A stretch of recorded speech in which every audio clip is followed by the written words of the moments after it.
بسم اللہ الرحمن الرحیم۔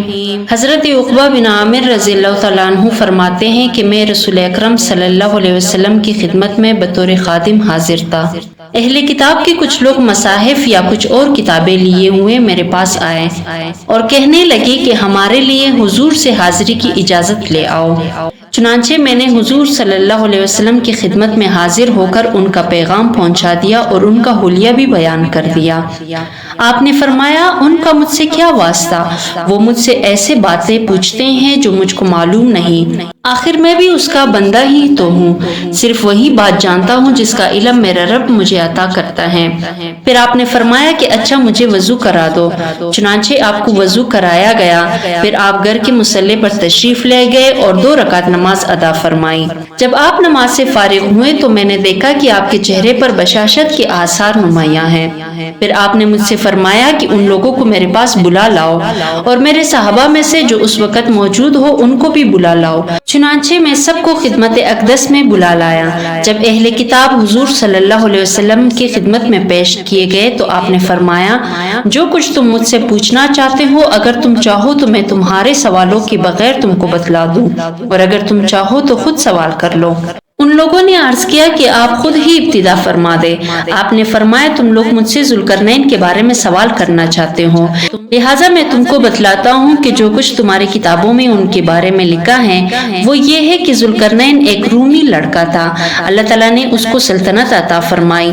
پھر وہ بلاد مصر کے ساحل پر پہنچا اور وہاں ایک شہر آباد کیا جس کا نام اسکندریہ رکھا۔ جب وہ اس کام سے فارغ ہوا تو اس کے پاس ایک فرشتہ آیا اور اس کو رو بقبلہ کر کے آسمان کی طرف لے کر اڑ گیا۔ پھر اس سے کہا کہ نیچے کی طرف نگاہ کر اور بتا کہ تجھ کو کیا نظر آ رہا ہے۔ چنانچہ اس نے زمین کی طرف دیکھ کر کہا کہ مجھ کو میرا شہر اور ساتھ میں دوسرے شہر نظر آ رہے ہیں۔ پھر فرشتہ اس کو اور اوپر لے کر اڑا اور پھر وہی سوال دہرایا۔ ذوالقرنین نے کہا کہ مجھ کو میرا شہر اور دیگر شہر ملے جلے نظر آ رہے ہیں، میں اپنے شہر کی شناخت نہیں کر سکتا۔ پھر فرشتہ اس کو اور اوپر لے گیا اور کہا کہ اب دیکھ کیا نظر آ رہا ہے۔ اس نے جواب دیا کہ اب تو مجھ کو تنہا اپنا شہر نظر آ رہا ہے۔ فرشتہ نے کہا کہ یہ سب اور جو کچھ اس کے چاروں طرف ہے وہ سمندر ہے، اللہ تعالیٰ نے تجھ کو اس کا سلطان مقرر کیا ہے۔ اس کے بعد ذوالقرنین نے دنیا کا سفر اختیار کیا اور چلتے چلتے وہ مغرب الشمس آفتاب غروب ہونے کی جگہ پر پہنچ گیا اور پھر وہاں سے چل کر مطلع شمس یعنی پورب کی طرف جا پہنچا۔ وہاں سے چل کر سدین یعنی 2 وادیوں پر پہنچا جو 2 پہاڑ تھے اور اتنے نرم تھے کہ جو چیز ان سے مس کرتی وہ ان سے چپک جاتی تھی۔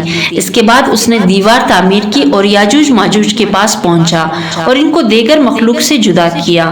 بعد ازاں اس کا گزر ایک ایسے قوم پر ہوا جن کے چہرے کتوں کے مشابہ تھے اور وہ یاجوج ماجوج سے قتال کیا کرتے تھے، چنانچہ ان کو بھی جدا جدا کر دیا۔ پھر ایک قوم کے پاس پہنچا جو ایک دوسرے کو کھا جاتے تھے، وہاں ایک صحرائے عظیم بھی دیکھا۔ آخر میں وہ بحر محیط کے ایک ملک میں گیا۔ یہ سن کر وہ اہل کتاب بولے کہ ہم شہادت دیتے ہیں کہ ذوالقرنین کے متعلق جو کچھ آپ نے ارشاد فرمایا بالکل وہی ہماری کتابوں میں مذکور ہے۔ روایت ہے کہ جب ذوالقرنین اسکندریہ کی تعمیر سے فراغت پا چکے اور اس کو خوب مستحکم بنا دیا تو آپ نے وہاں سے کوچ فرمایا۔ چلتے چلتے آپ کا گزر ایک ایسے صالح قوم پر ہوا جو رائے حق پر گامزن تھی اور ان کی جملہ امور حق پر مبنی تھے اور ان میں یہ اوصاف حسنہ بدرجہ کمال موجود تھے۔ روزمرہ کی امور میں عدل اور ہر چیز کی مساوی تقسیم، انصاف کے ساتھ فیصلہ کرنا، آپس میں صلہ رحمی، حال وقال ایک، ان کی قبریں ان کے دروازوں کے سامنے، ان کے دروازے غیر مقفل، نہ ان کا کوئی امیر و قاضی، نہ آپ میں امتیازی سلوک، نہ کسی قسم کا لڑائی جھگڑا، نہ گالی گلوچ اور نہ کہکا بازی، نہ رنج و غم، آفات سماویہ سے محفوظ عمر دراز، نہ ان میں کوئی مسکین نہ کوئی فقیر۔ ذوالقرنین کو ان کی یہ حالات دیکھ کر تعجب ہوا اور کہنے لگے کہ تم لوگ مجھ کو اپنے حالات سے مطلع کرو، کیونکہ میں تمام دنیا میں گھوما ہوں اور بے شمار بحری اور بری اسفار کیے ہیں، مگر تم جیسے صالح اور کوئی قوم نظر نہیں آئی۔ ان کی نمائندے نے کہا کہ آپ جو چاہے سوال کرے، میں ان کا جواب دیتا جاؤں گا۔ ذوالقرنین نے سوال کیا تمہاری قبریں تمہارے گھروں کے دروازوں کے سامنے کیوں ہیں؟ نمائندہ قوم نے جواب دیا ایسا ہم نے عمدن اس لیے کیا تاکہ ہم موت کو نہ بھول جائیں بلکہ اس کی یاد ہمارے دلوں میں باقی رہے۔ ذوالقرنین نے پھر سوال کیا تمہارے دروازوں پر قفل کیوں نہیں ہے؟ نمائندے نے کہا ہم میں سے کوئی مشتبہ نہیں بلکہ سب امانت دار ہیں۔ ذوالقرنین نے کہا تمہاری یہاں امراء کیوں نہیں؟ نمائندے نے کہا ہم کو امراء کی حاجت نہیں۔ ذوالقرنین نے کہا تمہارے اوپر حکام کیوں نہیں ہے؟ نمائندے نے کہا کیونکہ ہم آپس میں جھگڑا نہیں کرتے جو حکام کی ضرورت پیش آئے۔ ذوالقرنین نے کہا تم میں اغنیا یعنی مالدار کیوں نہیں؟ نمائندے نے کہا کیونکہ ہمارے یہاں مال کی کثرت نہیں۔ ذوالقرنین نے کہا تمہاری یہاں بادشاہ کیوں نہیں؟ نمائندے نے کہا ہمارے یہاں دنیاوی سلطنت کی کسی کو رغبت ہی نہیں۔ ذوالقرنین نے کہا تمہارے اندر اشراف کیوں نہیں ہے؟ نمائندے نے کہا کیونکہ ہمارے اندر تفاخر کا مادہ ہی نہیں۔ ذوالقرنین نے پھر سوال کیا تمہارے درمیان باہم اختلاف کیوں نہیں؟ نمائندے نے کہا کیونکہ ہم میں صلح کا مادہ بہت زیادہ ہے۔ ذوالقرنین نے کہا تمہارے یہاں آپس میں صلح کا جھگڑا کیوں نہیں ہے؟ نمائندے نے کہا ہمارے یہاں حلم و بردباری کوٹ کوٹ کر بڑھ دی گئی ہے۔ ذوالقرنین نے کہا تم سب کی بات ایک ہے اور طریقہ راست ہے۔ نمائندے نے کہا یہ اس وجہ سے ہے کہ ہم آپس میں نہ جھوٹ بولتے ہیں نہ دھوکہ دیتے ہیں اور نہ غیبت کرتے ہیں۔ ذوالقرنین نے کہا تمہارے سب کے دل یکساں اور تمہارا ظاہر و باطن بھی یکساں ہے، اس کی کیا وجہ ہے؟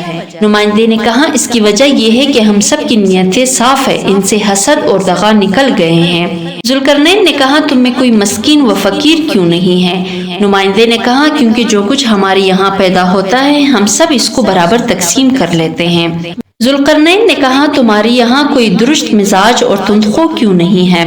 نمائندے نے کہا کیونکہ ہم سب خاکسار اور متواضع ہیں۔ ذوالقرنین نے کہا تم لوگوں کی عمریں دراز کیوں ہیں؟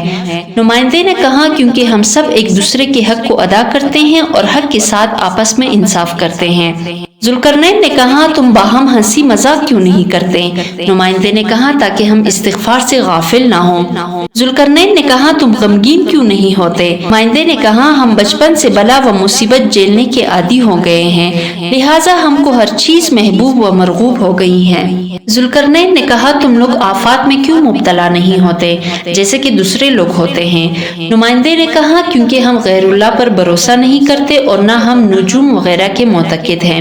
ذوالقرنین نے کہا اپنے آبا و اجداد کا حال بیان کرو کہ وہ کیسے تھے؟